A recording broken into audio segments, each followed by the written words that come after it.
Olá, bem-vindos a 21 Training Coach. Eles fala Douglas Suchenski. Esse é o nosso tradicional informe semanal para índices americanos e europeus, válido para esta semana de 10 a 14 de junho de 2013. Muito bem, vamos com o nosso calendário econômico, mas gostaria de convidar-los que nos acompanhem no nosso Trade Room gratuito, segunda a sexta-feira, das 9 ao meio-dia.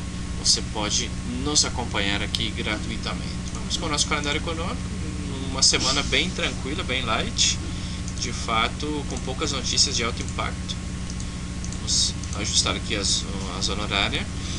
Vemos que nesta segunda-feira nós temos aqui taxa de desemprego na Suíça, às 2h45, às 4h15 vendas minoristas também na Suíça, e na seção americana temos aí preço de casas na Inglaterra e empréstimos, para construção de casas, e índice de confiança empresarial também na Austrália. Uma sessão bem tranquila nesta segunda-feira.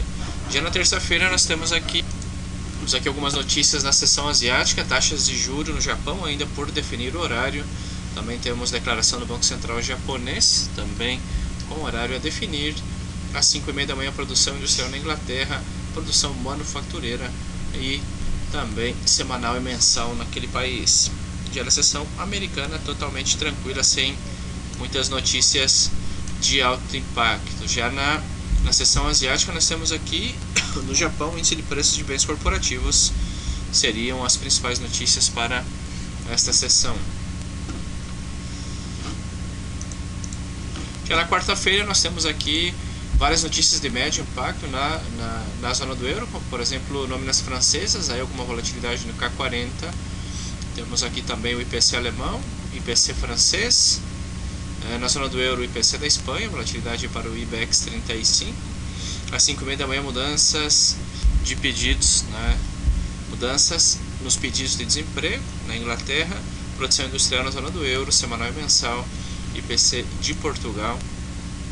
Taxas de juros na Nova Zelândia, já na seção asiática, declaração do orçamento mensal e leilão das notas do Tesouro de 10 anos nos Estados Unidos, e fechando a sessão asiática às 10h30, mudança de emprego e taxa de desemprego naquele país. Na quinta-feira, aqui sim, as principais notícias da semana. Como sempre, temos pedidos de desemprego, porém, às 9h30 temos vendas varejistas subjacentes nos Estados Unidos, vendas varejistas, pedidos de desemprego e reclamos contidos, pedidos contidos de desemprego naquele país. E na sexta-feira, fechando a semana, temos aí algumas notícias de médio impacto, porém nada de notícias de alto impacto, várias notícias de mediano impacto aí na seção americana. Muito bem, vamos começar aqui com a nossa tradicional plataforma MetaTrader. Começamos pelo SP500, o Standard & Poor's. O SP500, vemos que no semanal vai deixando uma sombra aqui, uma cauda interessante, tem toda a pinta aí de que executará um possível pivô de alta no semanal, poderia fazer este movimento. Em caso de que o faça, poderia voltar a testar esses níveis aqui na casa dos 1670, 71 e por que não voltar a testar a máxima histórica aí nos 1686. Porém, em caso de que faça esta correção, que apresente uma correção, poderia voltar a testar os 1587 pontos aí no semanal. Porém, isso está com uma boa probabilidade ou uma boa configuração de pivô de alta no semanal. Muito bem, no diário vemos que tem que fazer a ruptura dessa zona dos 1645, em caso que o faça, teria essa zona fluida até os 1672 pontos no diário. Já o Nasdaq praticamente o mesmo movimento, poderia ser. Aqui temos aqui que também se conhece como o doji de cauda longa, poderia executar o pivô de alta e voltar a testar os 5.057 pontos.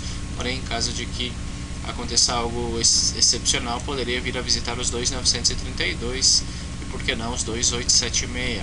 Porém, estou mais inclinado a acreditar de que fará este movimento aqui no semanal, os índices americanos. Já o Dow Jones, nós temos o movimento muito similar.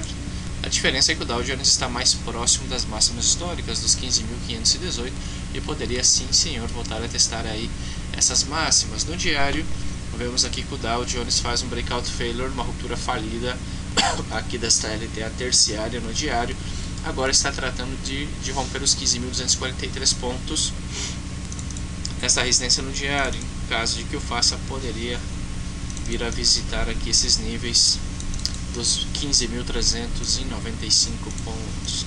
Muito bem, já os europeus com um movimento muito similar. Vemos que o DAX 30, o índice de Frankfurt na Alemanha, deixando uma sombra, uma cauda muito grande também, e poderia executar o pivô de alta.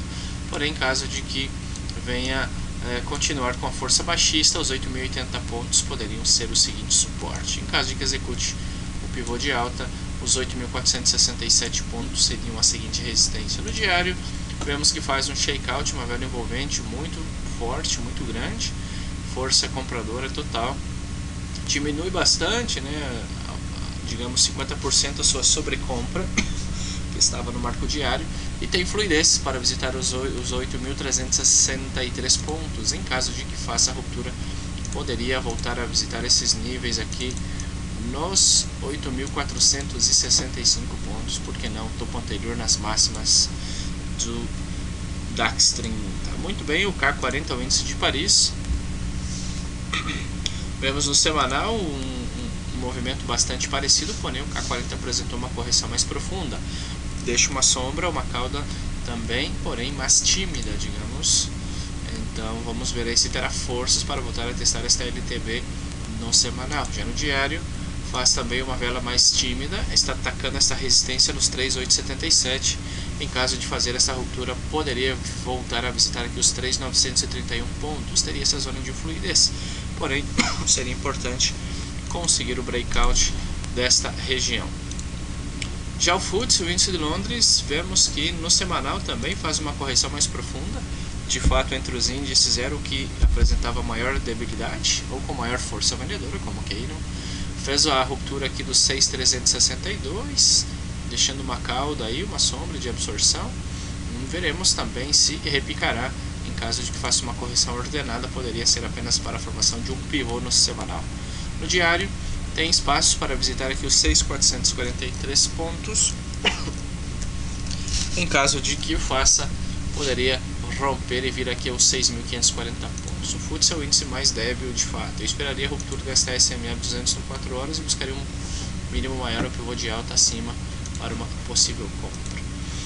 Muito bem, já com o Eurostock 50, o Eurostock 50 é o índice com as blue chips da Europa. Vemos que no semanal também deixando uma sombra, um possível martelo, repicando, poderia visitar os 2.824 pontos. Já no diário, faz uma vela envolvente, um shakeout, está testando aqui os 2.735. Se romper os 2.754, próxima resistência, e em seguida os 2.786 seriam a próxima parada aí do Eurostock 50. Acredito que os índices farão aí correções, repiques, perdão, principalmente os americanos, e o DAX 30 estão com uma configuração muito interessante no semanal para possíveis pivôs de alta. De fato, vamos estar aí com os alertas ligados para eventuais compras e operar o desenvolvimento desses possíveis pivôs no semanal de ambos índices, de americanos, e estou mais inclinado para o DAX 30 nos europeus, ok? Então, sou o Diogo Lasuchenski, esse é o nosso informe semanal para índices. Um abraço e fiquem com Deus. Tchau, tchau.